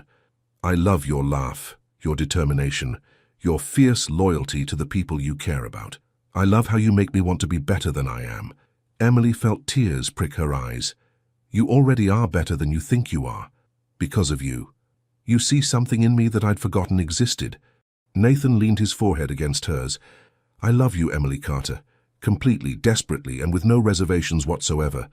"Nathan," Emily whispered, her hands fisting in his shirt, "I love you too. So much it terrifies me." The kiss that followed was unlike any they'd shared before. It was desperate and tender, passionate and reverent, filled with all the emotions they'd been carefully managing for weeks. Nathan's hands tangled in her hair, and Emily pressed closer to him, needing to feel his warmth, his strength, his complete and utter presence. When they finally broke apart, both breathing hard, Nathan rested his forehead against hers. "Come home with me," he said quietly. Emily's heart started racing for entirely new reasons. "Nathan, not because I expect anything," he said quickly, "just because I don't want this night to end. Because I want to wake up tomorrow knowing that this is real, that we're real." Emily looked into his eyes and saw everything she'd been afraid to hope for: love, commitment, a future that stretched beyond their original 3-week agreement. "Okay," she said softly. Nathan's penthouse was exactly what Emily had expected: sleek, modern, and impeccably designed. Floor-to-ceiling windows offered a breathtaking view of Charleston's harbor, and everything from the furniture to the artwork spoke of sophisticated taste and unlimited resources. But what surprised her was how empty it felt, how much it seemed like a beautiful hotel suite rather than a home. "It's gorgeous," Emily said, walking to the windows to admire the view. "But?" Nathan asked, reading her tone accurately. "But it doesn't feel like you. It feels like what someone thinks a successful billionaire's home should look like." Nathan was quiet for a moment. "You're not wrong. I had a decorator handle everything when I bought this place. I was too busy with work to care about making it personal. When's the last time you actually spent time here? I mean really spent time, not just sleeping between business trips." Nathan considered the question. "I honestly can't remember." Emily turned from the window to study his face. "Nathan, where do you feel most at home?" "With you," he said without hesitation, then seemed surprised by his own answer. "In your apartment, in coffee shops, anywhere you are. You make spaces feel warm." Emily's heart melted completely. "Come here." Nathan crossed to her, and Emily reached up to finish what she'd started in the ballroom, unknotting his bow tie and slipping it from around his neck. Her fingers moved to the buttons of his shirt, working slowly, deliberately, while Nathan watched her with dark eyes. "Emily," he said, his voice rough. "I know what I'm doing," she said softly, her hands spreading across his chest as she pushed his shirt off his shoulders. "I want this, I want you." Nathan's hands moved to the zipper of her dress, pausing. "Are you sure?" Instead of answering with words, Emily stretched up and kissed him, pouring all her love and desire and trust into the connection between them. Nathan groaned against her lips, his careful control finally snapping as he gathered her closer. "I love you," he murmured against her throat as he slowly lowered the zipper of her dress. "I love you so much." "Show me," Emily whispered. And in the moonlight streaming through those floor-to-ceiling windows, with the lights of Charleston twinkling like stars below them, Nathan did exactly that. He worshipped her with gentle hands and reverent kisses, whispered endearments against her skin, and made love to her with such tender intensity that Emily understood finally what it meant to feel completely cherished. Afterward, as they lay tangled together in Nathan's vast bed, Emily traced lazy patterns on his chest while he played with her hair. "Emily," Nathan said quietly. "I meant what I said earlier, about coming home to you every night being the best thing that could happen to me." Emily lifted her head to look at him. "What are you saying?" "I'm saying that I know it's fast, and I know we haven't talked about the future, but..." Nathan's hand cupped her cheek. I don't want this to be temporary. I want to build something real with you. Even though I'm just a small-town event planner who dances in her kitchen and cries at dog videos. Especially because of that. Nathan's smile was soft and full of love. You've given me something I didn't even know I was missing, Emily. You've given me a home. Emily felt her eyes fill with tears again, but these were happy tears, the kind that came from having your heart so full it couldn't contain all the joy. I love you, Nathan Prescott, she said, settling back against his chest. And yes, I want to build something real with you too. As Emily drifted off to sleep in Nathan's arms, surrounded by his warmth and the certainty of his love, she thought about how dramatically her life had changed since that impulsive kiss outside Magnolia's coffee house. She'd started the journey thinking she was helping a stranger solve a publicity problem. She was ending it, having found the love of her life. 3 days after the gala, Emily woke up in Nathan's bed to the smell of coffee and something that might have been pancakes. She padded to the kitchen in one of his shirts to find Nathan standing at the stove, looking adorably domestic, despite the fact that he was clearly struggling with what appeared to be breakfast preparation. Please tell me you're not trying to recreate some fancy restaurant dish, Emily said, wrapping her arms around his waist from behind. Just pancakes, Nathan said, leaning back into her embrace, though I may have overestimated my culinary abilities. Emily peered around him at the pan, where something that had once been pancake batter was now resembling abstract art. Oh, honey, this is tragic. I wanted to make you breakfast, Nathan said, sounding genuinely disappointed in himself. That's incredibly sweet. Emily kissed his shoulder, then gently moved him aside. But let me save us both from food poisoning. As Emily worked to salvage breakfast, Nathan leaned against the counter, watching her with an expression of complete contentment. I could get used to this, he said. Watching me fix your cooking disasters? Having you here. Waking up with you. The way you make this place feel like an actual home instead of just expensive real estate. Emily glanced at him while flipping a salvageable pancake. Nathan, can I ask you something? Anything. What happens now? I mean, with us. Our original agreement was supposed to end after the gala. Nathan was quiet for a moment, his expression growing serious. What do you want to happen? Emily turned off the stove and faced him fully. I want this to be real. Not for the cameras, not for publicity, not for anyone else's benefit. I want us to be together because we choose each other, not because we're playing roles. Even if it means dealing with media attention? Even if it means your life becoming more public than you ever wanted? Emily considered the question seriously. The past few weeks had given her a taste of what dating Nathan Prescott really meant. Photographers, social media scrutiny, people analyzing every outfit choice and public appearance. It wasn't something she'd ever sought, but for Nathan, she thought she could handle it. Even then, she said firmly. But I have one condition. Name it. No more pretending. If we're going to do this, we do it honestly. We tell people we care about the truth about how this started, and we face whatever comes next as partners. Nathan's smile was radiant. I was hoping you'd say that. Really? Emily, I'm tired of people thinking our relationship is some kind of publicity stunt. I want everyone to know that I'm crazy about you, because I am, not because it looks good in photographs. Emily felt her heart swell with love and relief. So what do we do? We start by telling your brothers the truth. Then we figure out how to handle the media narrative. Nathan pulled her into his arms. And then we just live our lives. Together. 2 hours later, they sat in Emily's apartment living room across from Jake, Mike, and Tommy Carter, who had decided to extend their Charleston visit to properly evaluate Nathan's worthiness of their sister. So let me get this straight, Jake said, his arms crossed and his expression skeptical. You grabbed our sister off the street, kissed her without permission, and then convinced her to fake a relationship with you? That's technically accurate, Nathan admitted, looking uncomfortable. And Emily agreed to this insane plan. Why exactly? Mike added. Emily leaned forward. Because I thought it would help my career and the charity, and because I was curious about him. Curious enough to risk your reputation on some rich guy's publicity scheme. Tommy, the youngest Carter brother, looked the most incredulous. It wasn't supposed to be a risk, Emily said defensively. It was supposed to be 3 weeks of controlled public appearances. I had no idea I was going to fall in love with him. The room went quiet at her admission. All three Carter brothers turned to stare at Nathan with expressions that clearly demanded an explanation. "Gentlemen," Nathan said, his voice steady despite the obvious intimidation factor of facing three protective older brothers simultaneously, "I need you to know that what started as a business arrangement became the most important thing in my life.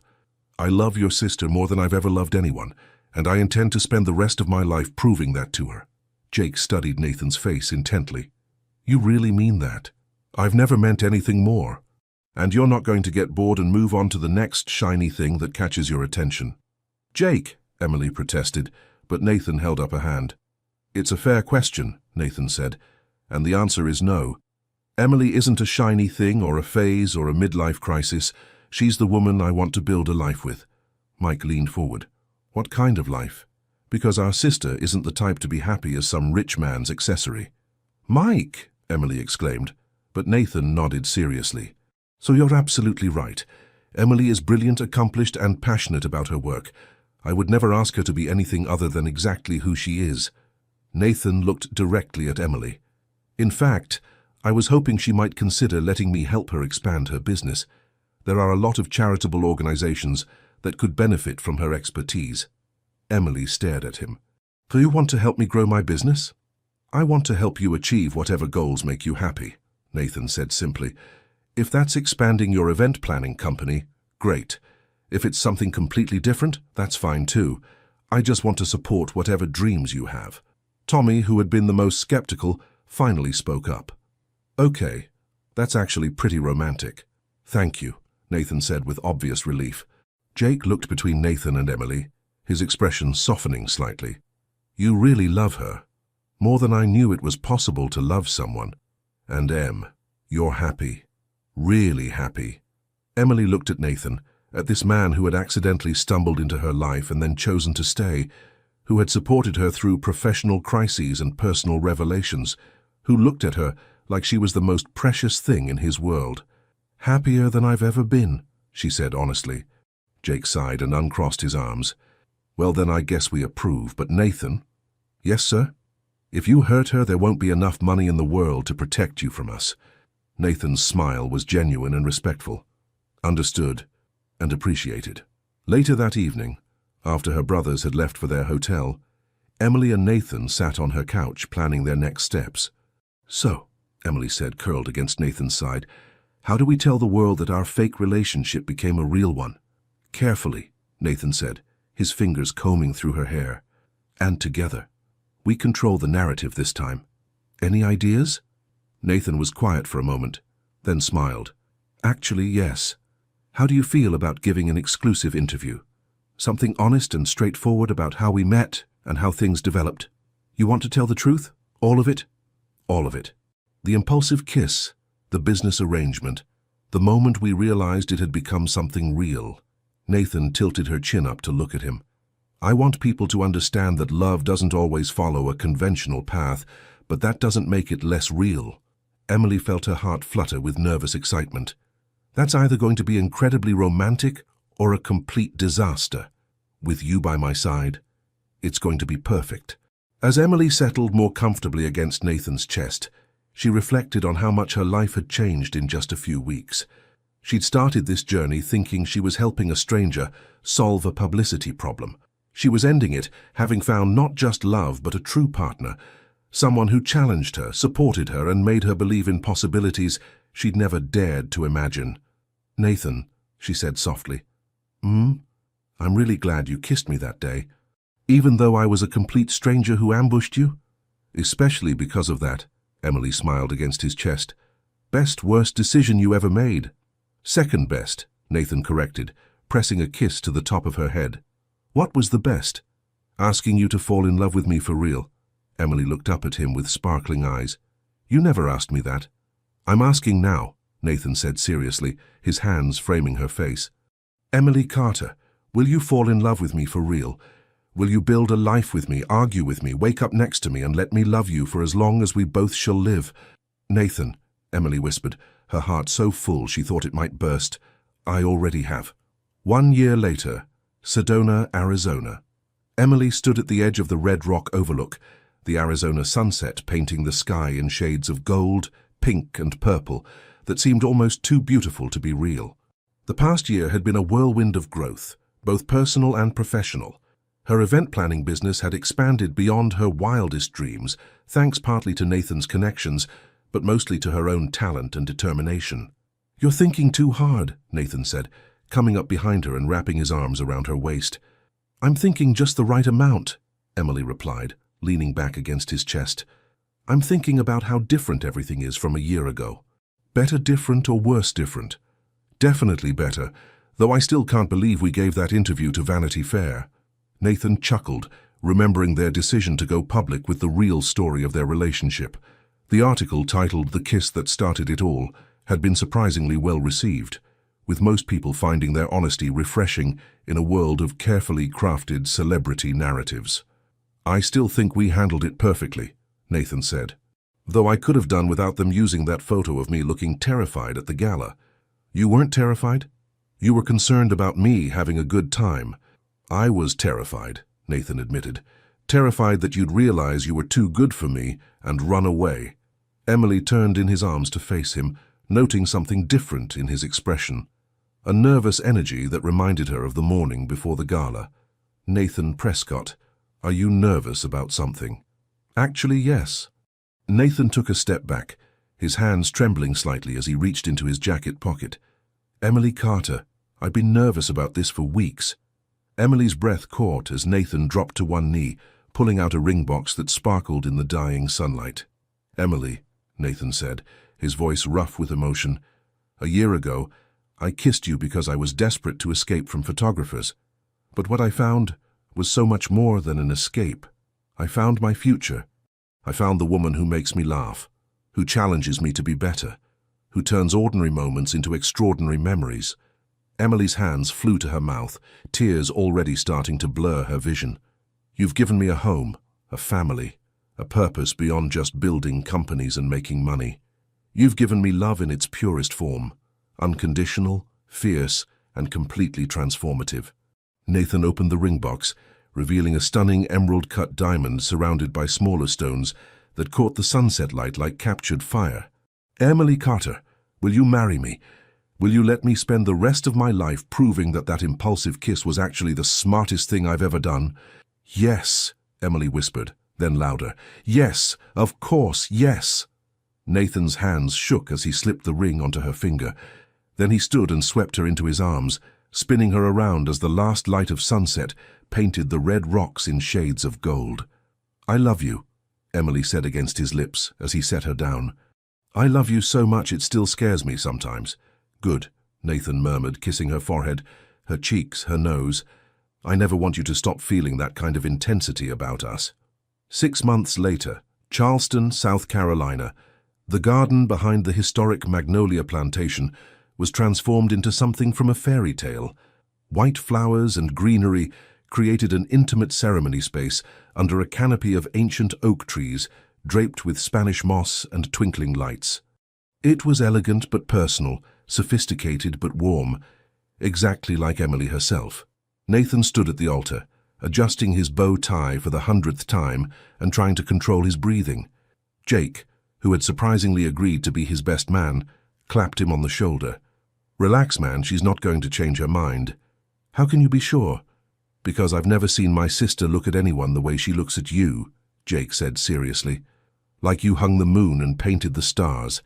That's not the look of a woman who's having second thoughts." The string quartet began playing Canon in D, and Nathan's heart stopped as Emily appeared at the end of the flower-strewn aisle. She was radiant in a flowing ivory gown that seemed to float around her as she walked, her hair swept up in an elegant style with small white flowers tucked throughout. But it was her smile that took Nathan's breath away, pure joy and love and excitement for their future together.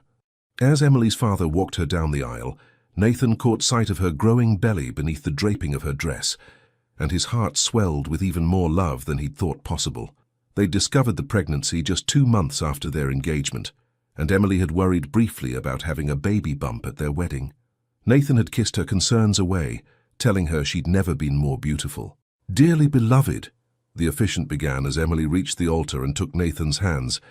We are gathered here today to witness the union of Nathan and Emily, two souls who found each other in the most unexpected way and chose to build something beautiful together.